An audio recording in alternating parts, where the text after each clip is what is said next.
This is episode 66. Welcome to Wellness in Every Season, the place where we explore the rich tapestry of motherhood and wellness in all its forms. I'm Autumn Carter, your host, guide, and life coach. Welcome to today's episode of Wellness in Every Season titled Scroll Less, Live More, Strategies for Mindful Media Use, where we'll embark on a thoughtful journey through the landscape of social media and its impact on our daily lives.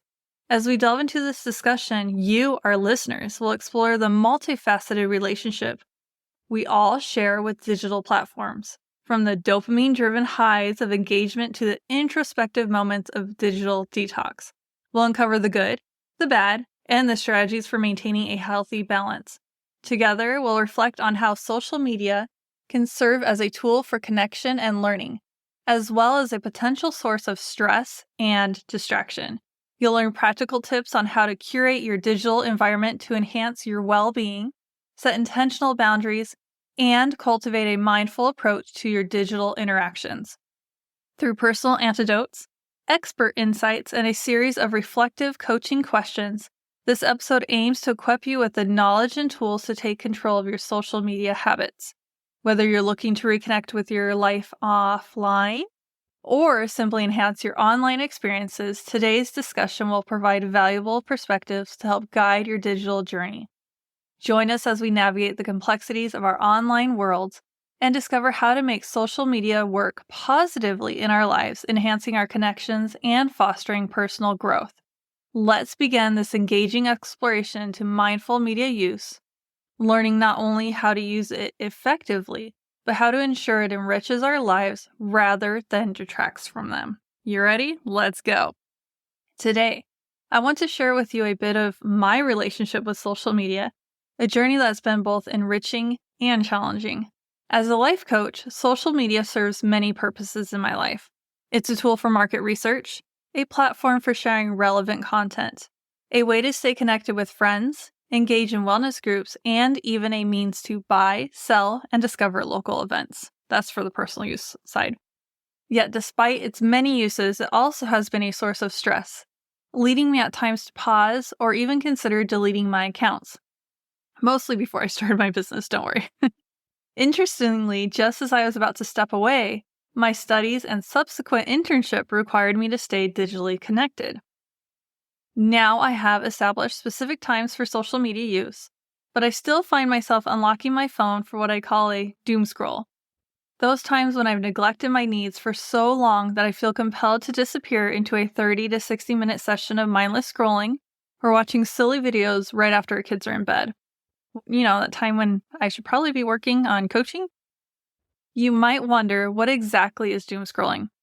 It's a term that describes the act of endlessly scrolling through social media feeds, often without any joy or purpose. Usually when we're feeling overwhelmed or seeking an escape. Sound familiar? This habit made me question when it's emotionally and mentally okay to engage with social media and when it's not. While I had some ideas, I really wanted to explore this deeper, not just for myself, but for you, my listeners, because I know I am not alone in the struggle. As we dive into today's discussion, we'll also look at what happens in our brains when we interact with social media, the good and the bad. It's a journey into understanding our digital habits and learning how to manage them in ways that contribute positively to our lives. So let's get started on this path of discovery together. When it comes to social media, curating our environment is essential, not just to reflect who we are, but also to support who we aspire to be. This process of editing friends, groups, and pages we follow can deeply influence our daily thoughts and emotions, shaping our interactions and ultimately our personal growth. The science behind this idea stems from the concept of mirror neurons in our brain. These neurons respond not only when we perform an action, but also when we observe someone else performing that action. Isn't that interesting? This means that when we see behaviors, emotions, or attitudes displayed on social media, our brains can mimic these reactions internally. Therefore, if we're consistently exposed to negativity or content that doesn't align with our values, it can subconsciously influence our behavior and mood in ways that detract from our goals. We are talking about social media here, but let's think about the things that we watch on TV on our devices, the other ways that we are also being bombarded, that we're choosing to be bombarded. So think about that while we're also talking about social media, because there are a lot of parallels here. Conversely, surrounding ourselves with positive influences and communities that reflect our aspirations can motivate us and accelerate our growth. That is why I'm in several coaching programs. For example, if you aspire to be more fitness-oriented, following health and wellness influencers and joining fitness groups can provide daily motivation and practical advice, making it easier to integrate these behaviors into our own life. Now, ask yourself, are the social media feeds I follow inspiring me towards who I want to become? Do the groups I participate in reflect the values I hold dear or aspire to uphold? These questions can help guide your decisions as you curate your digital space. Additionally, there's a compelling psychological phenomenon known as social comparison theory, which suggests that we determine our own social and personal worth based on how we stack up against others we perceive as part of our peer group. This can be both a pitfall and a potential motivator. If you are consistently comparing yourself to individuals who make you feel inadequate or demotivated, it's likely undermining your self-esteem and happiness. On the other hand, exposure to individuals who positively challenge and inspire you can elevate your sense of what's possible and encourage personal development. A practical approach to this curation involves actively managing your social media presence. Begin by reviewing your friends list and the pages or groups you follow. Unfollow or mute those who no longer align with your interests or values, even if they're family members. And seek out individuals, groups, and organizations that inspire and motivate you toward your goals. If you need help with goals, contact me. I can help you there. It's important to do this periodically as your interests and goals evolve. Why is it so important? Because our digital environment can be just as influential as our physical one, especially if we spend more time there. Just as you wouldn't spend time at a club or meeting that doesn't resonate with your interests or that negatively affects your mood, and if you would, let's talk. The same should go for your online spaces. As you go through this process, think about the kind of person you want to become. What qualities do you admire in others? What goals do you have for yourself? Let these reflections guide your social media curation. This isn't just about avoiding negativity, but about actively creating a space that fosters growth, positivity, and connection in alignment with your true self. Here's a mindfulness practice designed to help you engage with social media thoughtfully, with intention, and in alignment with your goals and well-being.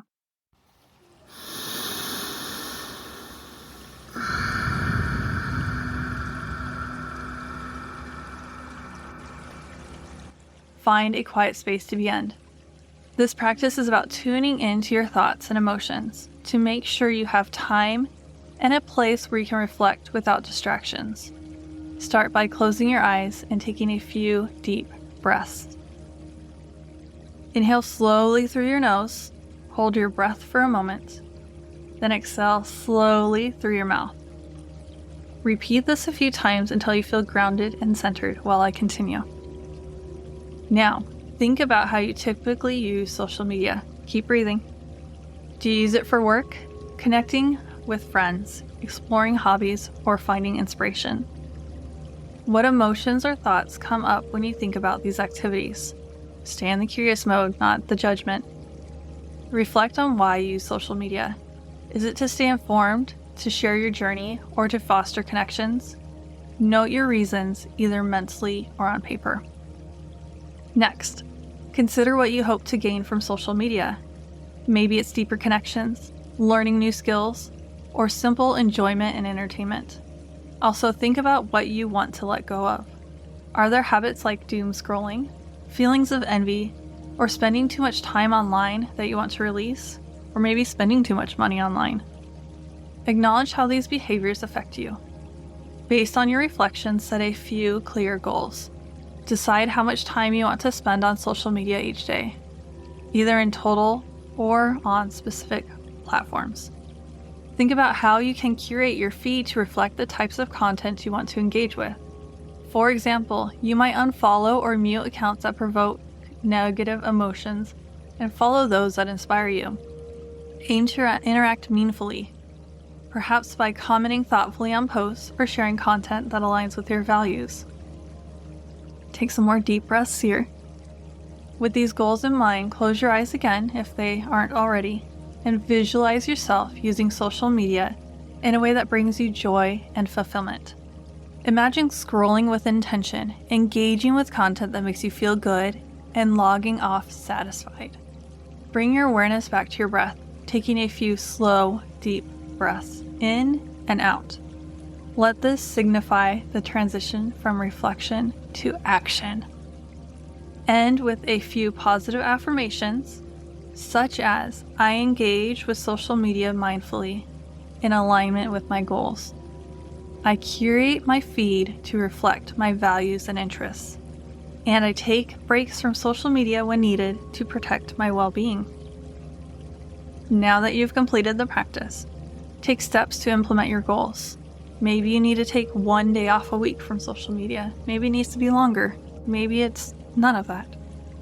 Check your feeds, set reminders or limits, and notice how these changes impact your relationship with social media over time. If needed, turn off notifications and just schedule when you're going to look. Return to this practice whenever you feel the need to recalibrate your digital habits and intentions. This is your path to a balanced relationship with social media, one that serves you rather than overwhelms you. Curating your social media environment to better reflect and support your aspirations is a significant step towards using these platforms more mindfully and effectively. However, even with the most carefully curated feeds, the nature of social media, its constant availability, and the endless stream of updates can lead to overuse, which may overwhelm or distract from real-life interactions and personal well-being. Personal experience here. This is where social media fasts or digital detoxes come into play. A social media fast involves intentionally taking breaks from social media to reset your habits and reduce dependency on digital interactions. The benefits of such breaks are manifold. They can help reduce stress, increase presence and mindfulness in daily life, improve face-to-face relationships, and give you more time to engage in fulfilling activities that might not involve a screen. The duration and frequency of social media fasts can vary depending on individual needs and lifestyles. Here are a few approaches. Short daily breaks. These are brief periods each day where you consciously decide not to check social media. This might be during meals, right after waking up, or before bed. Times when social media can particularly distract from personal reflection or quality time with others. Weekly breaks. Some people choose to have one day a week free from social media, often referred to as screen-free Sundays or whatever day. This weekly break can help mitigate any feelings of burnout and give you a full day to reconnect with other aspects of your life. Extended fasts. Occasionally, it might be beneficial to take longer breaks, such as a week or a month. These are particularly useful if you notice that social media is significantly affecting your mood or productivity, or if you find yourself in a major life transition that requires deeper reflection and fewer distractions. Determining the length and frequency of your social media fasts can be guided by reflecting on how connected or overwhelmed you feel. Do you find yourself reaching for your phone first thing in the morning? Do you spend hours scrolling without realizing it? You can actually check your screen time. Are social media interactions replacing face-to-face relationships? These questions can help you decide whether a fast might be beneficial and how often it should occur. Incorporating regular social media fasts into your life in conjunction with a curated feed can provide a more balanced digital experience. By periodically disengaging, you allow yourself space to evaluate how these platforms impact your life and adjust your usage to ensure it aligns with your personal goals and well-being. This balanced approach can help maintain the benefits of social media while mitigating its drawbacks, leading to a healthier, more intentional digital life. Next, we are going to be talking about social media habits on children, so stay tuned. Greetings, dear listeners. Do you ever find yourself caught in the endless cycle of daily tasks, longing for moments that truly feed your soul? I understand the intricate dance of being a mom, where your heart beats not only for your family, but for a life that resonates with your complexity and deserves to be as fulfilling as you are. That's why I extend a heartfelt invitation for you to join me on a transformative 90-day coaching odyssey. Reclaim your time, renew your spirit. Envision a life where your daily to-dos are not mere check marks, but pathways to soul-enriching experiences. Picture stepping into your home, not to chaos, but to a sanctuary of peace and tranquility. Imagine a household where responsibilities are shared equitably, reflecting the unique strengths and needs of each family member. Yes, you heard that right. Our program delves into what true equality in the home means for you and your loved ones, paving the way for a more harmonious and joyous domestic life. This is no ordinary coaching program. It's a collective voyage towards a life imbued with meaning and purpose. From the very beginning, we'll journey beyond the mundane tasks, delving into your dreams, your aspirations, and the essence of your identity. We'll introduce practical tools like color-coded time-blocking worksheets and meal planning that transcends sustenance, filling your table with not just food, but also joy. Together, we'll embark on the path of decluttering, liberating both your physical and emotional spaces to make room for fresh growth. And self-care, it becomes an unshakable cornerstone of your daily routine, nurturing your well-being in profound ways. All of this unfolds within a nurturing community of like-minded moms, each on her unique journey of transformation. As we conclude this empowering journey, we'll focus on acknowledging your inherent worth, nurturing your relationships, and exploring how carving out space for yourself contributes to a happier, healthier life and more fulfilling partnerships. This program is not just an experience. It's a launchpad into a life where you thrive in every sense. Are you ready to embark on this transformative journey? Secure your spot in the program now at wellnessineveryseason.com/reclaimyourtimeprogram. Because spots are limited, your new chapter awaits and it begins today. Addressing the impact of our social media habits on children is critical, particularly as they look to us as examples of how to navigate and integrate technology into daily life. Our actions teach children how to value their time, attention, and connections with others. By reflecting on our own behavior with social media in the presence of our children, we can guide them towards healthier, more mindful technology use. One of the key aspects to consider is the quest for the perfect photo. Social media often pushes us towards capturing moments rather than living them. This can detract from the authenticity and enjoyment of experiences, especially shared moments with our children. When we're focused on taking the perfect photo to share it on social media, we're not fully present. Our children notice this shift in focus. They can feel secondary to our online audience, and they're right here in front of us. The audience isn't right here. This can subtly teach them that digital validation is more valuable than real-world engagement. It's important. Let me say it again. This can subtly teach them that digital validation is more valuable than real-world engagement. It's big, right? Moreover, children are keen observers and quickly pick up on habits. If they see us constantly on our phones, they learn that this is a normal way to handle downtime or even stress. This can encourage them to develop similar habits, turning to devices whenever they are bored, uncomfortable, or seeking distraction, rather than engaging with the world and people around them. Sometimes it's good to be bored. I need to remind myself that too, not just my children. Being present is more than just putting away the phone. It involves engaging fully with our children, showing them that they are more important than our digital interactions. This presence teaches them about priorities and shows them they are valued, which is crucial for their emotional and social development. So how can we set a better example? Start by setting specific times when phones or tablets are put away, such as during meals, at the park, or during family activities. Use these moments to engage in meaningful conversation and shared activities that reinforce family bonds and model healthy social behaviors without screens. Also, involve your children in discussions about why and how you use social media. I share when I am doing something for my coaching practice or looking up something to show them. This can be a teaching moment to talk about the benefits and downsides of these platforms. Explain why you choose to put the phone down at certain times or why you prefer to keep certain moments private instead of sharing them online. This openness not only helps children understand the thoughtful use of technology, but also makes them feel included and respected in family discussions. Lastly, consider having family challenges where everyone reduces their screen time. Perhaps institute an occasional screen-free weekend where the whole family can enjoy time together without any digital distractions. These initiatives can help everyone in the family understand the value of direct, personal interaction and the joy it can bring. By setting mindful practices and being conscious of our behavior, we can teach our children, by example, how to use technology as a tool that enhances life rather than detracts from it. This balanced approach can help them develop a healthier relationship with digital media as they grow. Creating a life hack to effectively manage our time on social media involves a blend of using technology to your advantage and adopting mindful habits. Here's a structured approach to help you limit your social media usage depending on the device and ensure that the time spent is uplifting for both you and others. Set specific goals and intentions.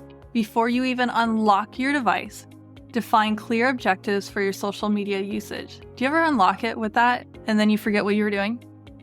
Oh good, you too? Are you logging on to catch up with friends, gain insights from a professional group, or share something meaningful? Setting intentions helps you stay focused and avoid aimless scrolling. Use built-in digital time management tools. This is what I use. Most smartphones today come equipped with digital well-being features that allow you to monitor and limit your screen time. You can even do it on other devices besides just smartphones. iPhone, use screen time to set limits on specific apps, schedule downtime, and get detailed reports on your app usage. You can even set up focus mode.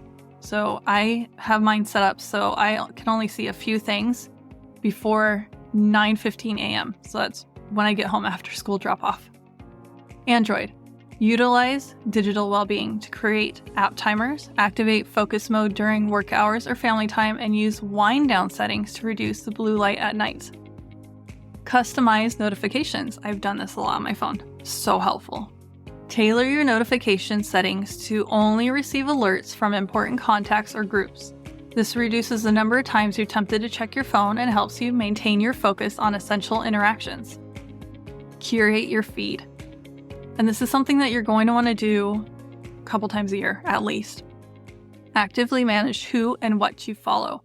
Unfollow or mute accounts that trigger negative emotions or lead to unproductive time spent.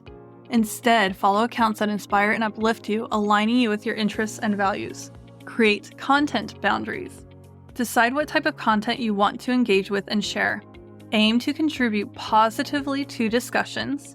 Positively, that's the key word there. And share inspiring stories and uplift others. This not only enhances your experience, but also can positively affect your audience. Schedule social media time. Allocate specific times of the day for checking social media and stick to these windows. This helps prevent the habit of constantly checking for update. For instance, you might decide to check social media for 15 minutes after lunch and 20 minutes in the evening. For me, my limit's 15 minutes a day, so that would not work for me. Find what works for you. Engage mindfully. When you are on social media, be fully present. Engage thoughtfully with content by leaving meaningful comments or showing posts that resonate with you. This type of engagement is more fulfilling and likely to foster genuine connections. Regular digital detoxes. Plan regular periods, like 1 weekend a month, where you completely log off from social media. This helps reset your digital habits and reduces dependency on digital validation. Reflect on your usage. Regularly review your social media habits. Reflect on whether your current usage aligns with your goals and adjust as necessary. Self-awareness is key to maintaining a healthy relationship with social media. By implementing these strategies, you can effectively manage your time on social media, making it more intentional and uplifting experience. This not only benefits your well-being, but also sets a positive example for others in your network. As we near the end of our discussion on managing social media effectively, it's important to recognize that this is an ongoing journey requiring regular reflection and adaptability. Staying mindful of how our online habits impact our overall well-being is crucial, and it's something that we should revisit often to ensure our digital interactions remain healthy and enriching. Let's acknowledge the challenges that come with modifying our digital behaviors. It's not always easy to step back from social media, especially when it's woven so deeply into our personal and professional lives. However, with patience and perseverance, and perhaps even with the support of a professional if needed, we can find a balance that works for us. Remember, the goal isn't to eliminate social media from our lives, unless that's what you're called to do, but to create a balanced perspective that maximizes its benefits while minimizing its drawbacks. Social media can be a powerful tool for staying connected with loved ones, finding community support, and accessing a wealth of information and inspiration. By setting boundaries and choosing to engage with content that uplifts and inspires, we can make our time online more productive and positive. Furthermore, I encourage you to invest in offline activities that you enjoy, whether it's picking up a new hobby, reconnecting with nature, or spending time in meaningful face-to-face interactions. These experiences can significantly enhance your quality of life and mental health. As we wrap up, reflect on how you can implement these strategies in your own life. Think about the adjustments you might need to make and how you can maintain a healthy balance between your digital and real-world interactions. Remember, this is about making social media work for you, not you working for it. Now, as we move on to the final part of our podcast, I'll leave you with some coaching questions to help you think deeper about your relationship with social media. These questions are designed to prompt reflection and possibly guide you toward more mindful social media use.